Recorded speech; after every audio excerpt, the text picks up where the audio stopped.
All right, the next section we want to talk about are students at risk. Just so you'll know, 9 out of the 11 elementary schools here in Hamlin County alone are considered high poverty areas, which means they would be considered as having a lot of students at risk. At-risk students are those with a high probability of failing to acquire the minimum academic skills necessary for success in the adult world. And one thing I want to point out is the minimum academic skills. That's just the basic survival mode. That's all that is, and they can't even acquire those skills. Many drop out before high school graduation, and many others graduate without mastery of basic skills in reading or mathematics. And I think you all would agree with me that if you cannot read, you will not be successful in any subject. Reading is the center of everything, every subject area. So if they can't read, can you imagine the frustration that's going to come along with that?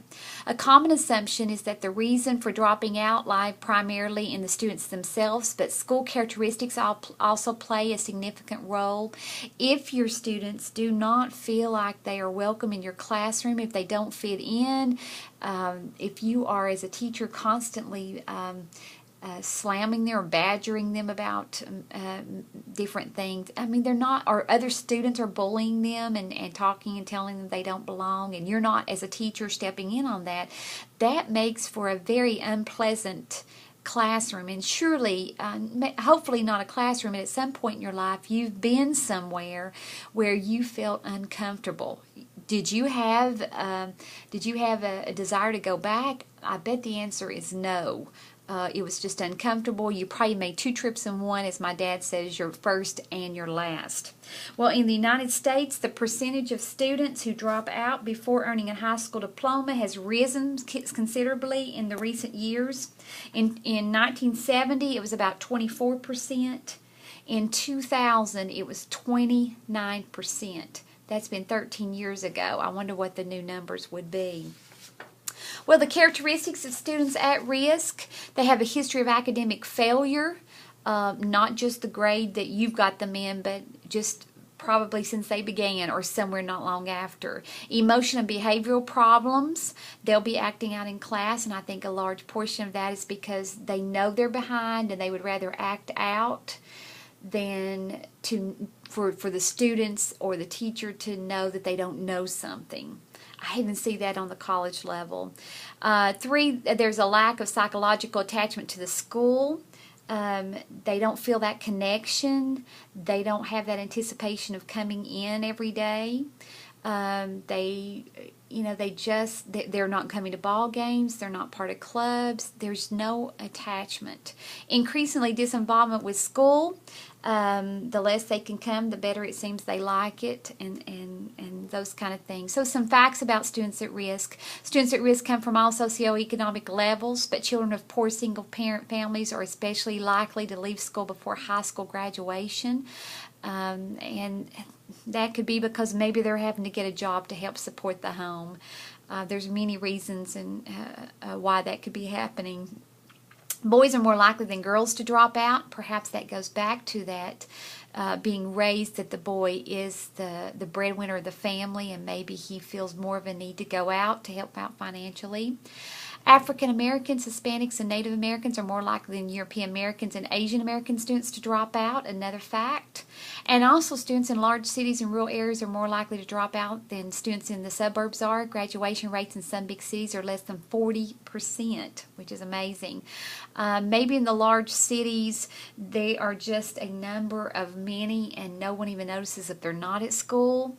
Perhaps right the opposite is true in rural areas. Yes, we're going to recognize they're not sitting in the classroom, but at the same time, maybe it's understood that they're going to inherit a farm and work on the farm, so why is education, is it really that important? Some other characteristics of students at risk might be some students at risk are those with special educational needs. They would be considered at risk. There could be students whose cultural backgrounds don't mesh easily with the dominant culture at school. They would be considered at risk because it's going to be that frustration barrier not being able to communicate. Still, others could be students from home environments in which academic success is neither supported or encouraged. Maybe their parents don't have an education, they don't see a need, or don't support their child in getting an education. Students at grades for dropping out are those whose families speak little or no English, and whose own knowledge of English is also quite limited. It's that communication barrier, the frustration from that perhaps. Some examples of some students that might be considered at risk could be, let's say Joanne is 14, she's still in the 6th grade. Okay, that means she has little or nothing in common with her classmates. Maybe Mary has received low achievement test scores since elementary school, so it's obvious she has not acquired those basic skills.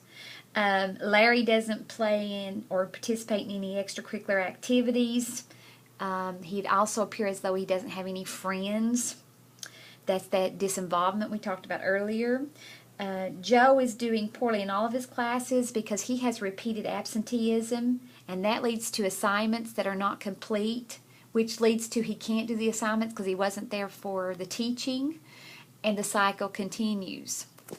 Some of the reasons they might drop out would be little family and peer encouragement and support for school success, extenuating life circumstances, some things going on that the student just can't help. They find the school environment is unwelcoming or dangerous. Maybe it's that bullying we were talking about earlier. The perceived curriculum to be boring and personally irrelevant. Another study that I read says that teachers should make real life connections when you're teaching students at risk. Make it to where you're learning this because, and being able to answer that. They also doubt that they can pass high-stakes achievement tests on which graduation depends. So it's like, what's the bother? Why should I even try? It's that frustration. I mean, they can put all that time in and then not make the grade and still not get their diploma. They perceive their teacher to be uninterested in helping them succeed. How sad, and that breaks my heart to think about that. Well, how can we support our students at risk? Well, first of all, we need to identify the students as early as possible. You're going to know as early as kindergarten if there's issues with students being on time, if they're out a lot, if they don't have their homework, if they're struggling, if there's little parent involvement. That would be some great characteristics of students at risk. You as a teacher need to create a warm, supportive school and classroom environment. Every child should feel special, regardless how clean they are, regardless how attractive they may be. Every child should be treated equally. If, remember we've talked about in class, you may be the only hug that they get all day long. You may be the only person that shows them any support. Make long-term systematic efforts to engage students in the academic curriculum. Make sure that you're helping them understand how this could be applied in real life. Encourage and facilitate identification with the school by encouraging participation in athletic programs, extracurricular activities, and student government. Any clubs, get them involved in it. Encourage them to stay for ball games. Take them down to pep rallies, whatever. They need to get that involvement in school, that connection made with the extra activities at school. Involve students in school policy and management decisions. Let them help make the decisions on some things that the classroom does. Maybe some of the procedures you do in your classroom. Let the students decide, how are you going to line up today? Are you going to line up ABC? Are you going to line up short to tall? Are you going to line up who was quietest? Whatever. Giving students positions of responsibility in managing school activities. The more responsibility we can give them, the better that they feel a need to be there. And then provide rewards. Give them something to work toward. We all like that. Well, you could also need to communicate your expectations, and your expectations should not be any different than what we would consider an average student, a normal student. Your expectations should be no different with the students at risk. Now, no, you're going to have to give a little bit extra support for them, but the expectation should not be any different. Let them know that they can do well. That's that encouragement. Let them know you'll help them achieve their instructional objectives. I'm here for you, not just this year, not just today, But anytime you need me for the rest of your life, I've always told my students, once mine, always mine. I'm always here for you. Provide opportunities for them to bond with their classmates, have group activities. Do some things where and you pick the groups, you decide where they go, and help them build those relationships. Identify the at-risk students as soon as possible, as we talked about earlier, and then provide that long-term academic support. Even outside your classroom, let them know you're still there for them, even when they go to the next grade, the next school, whatever. Encourage them to participate in that extracurricular activities. That's going to be just a must. They need to be able to do that. So a true pattern that at-risk students tend to follow is when a student is doing poorly in all of his classes because of repeated absenteeism and failure to turn in the assignments. That is a true pattern of at-risk. So if you're seeing students in your classroom who are not coming to class, they're not turning in their assignments, and maybe it starts with not turning in their assignments, and then you start trying to encourage them to do that, and then that brings on I'd rather not go than to have to be told about what assignments I'm missing. Lots of things there, but be looking and be ready to identify them. And just keep in mind that educators typically define these students at risk if they're unlikely to acquire that basic academic skills that they need to survive in the real world, in the adult world that we live in every day and never think anything about it.